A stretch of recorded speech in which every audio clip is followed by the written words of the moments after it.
Hey, I'm so in love with you. Oh, whatever you wanna do, it's alright with me. I just wanna get the chorus.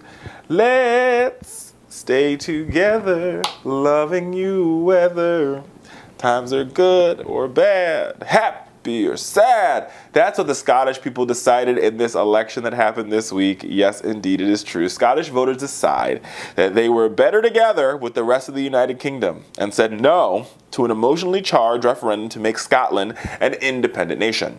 A decision that prevented the rupture of a 307-year union with England has now ended. And, you know, after the polls closed, voters, 55% of Scottish voters said, we want to stay together.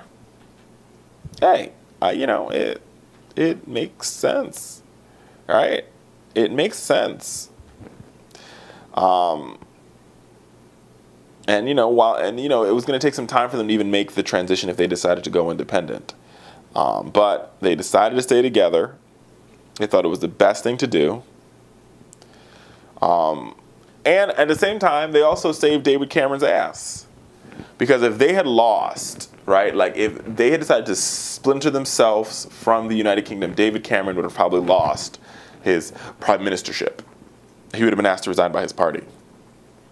But, you know, he lives another day.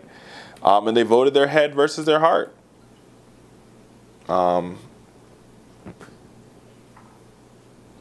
It's a good thing. I mean, even the Queen was happy. Queen Elizabeth II, who was at her Scottish castle in Balmoor, is expected to, you know, she made some comments. She's made some comments about it. She'll continue to make comments about it. She thinks it's a great thing. You know, it was a head versus your heart campaign. And, you know, a lot of Scots were saying, you know, it's financially risky to go independent, so let's stay together and keep the financial strength that we have right now.